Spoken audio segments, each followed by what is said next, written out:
To keep up with all my future videos, there's going to be videos daily from now on.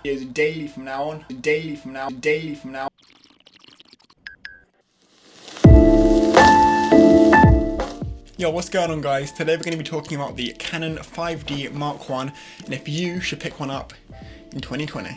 So every year you'll probably see another review of this camera and whether you should pick it up in that year. Well, buckle up because this is another one of those videos.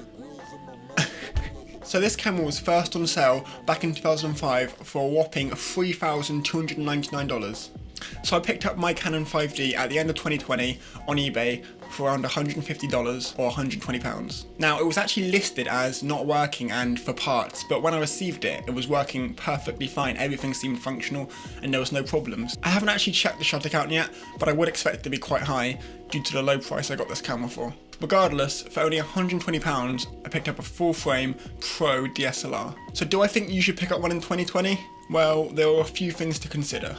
I'm not sure if this is an issue of just my camera, but I can't actually shoot anywhere above ISO 800. The amount of noise that gets introduced into the images makes them basically unusable, so I'm not sure if this is an issue of the sensor on the camera I got, and that's maybe the actual issue of it. That said, shooting outdoors or with good lighting or at the lower ISOs actually can produce some really nice looking images. One of the main reasons that I actually picked up this camera was to see if the hype around full frame cameras was actually true, and yes, it is true.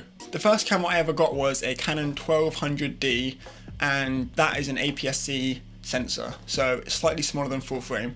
And then I moved on to a Panasonic G7, which is a micro four thirds sensor, which is even smaller. So moving back to this full frame sensor on a proper mirror DSLR camera kind of was amazing.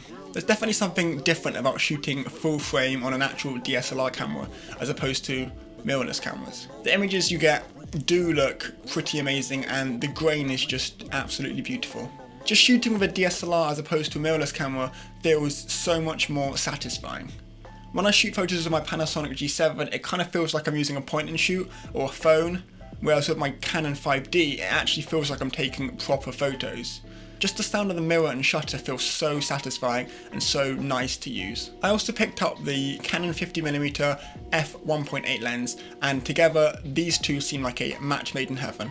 The images I get out of these two are very sharp, and shooting f1.8 on a full frame sensor brings a nice and respectable amount of bokeh and background blur.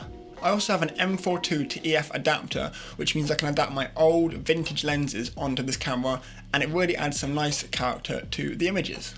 I definitely think the next lens that I want to pick up is the sweet Sigma 18-35 f1.8.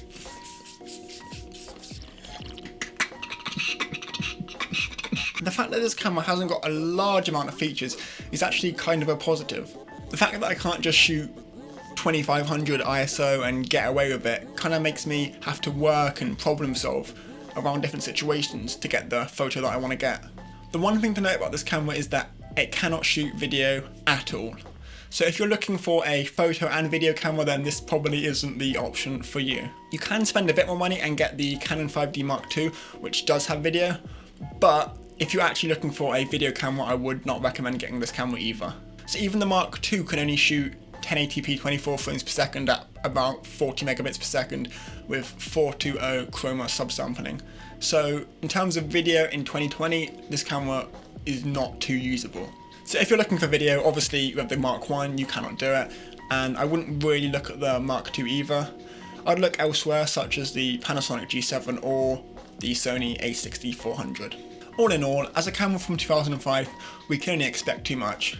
And the fact that this camera is still selling on eBay secondhand every day kind of shows something. I definitely think it is a good idea to get a secondhand Pro DSLR as opposed to just buying a new beginner DSLR. You're going to learn a lot better on a Pro system and be able to learn all the ins and outs of using a Pro camera as opposed to just a cheap or beginner camera. So do I think you should pick up the Canon 5D, a 15-year-old camera in 2020? Well, if you're just beginning photography and you can find one for under 200 or under 150 pounds, then it's kind of a no-brainer. Okay, thank you guys for watching another video. If you enjoyed it, feel free to leave a like. If you have any questions or want to discuss anything, drop a comment below, and if you want to stay up to date with any of my latest content, then feel free to subscribe. And I will see you guys in the next one. Peace.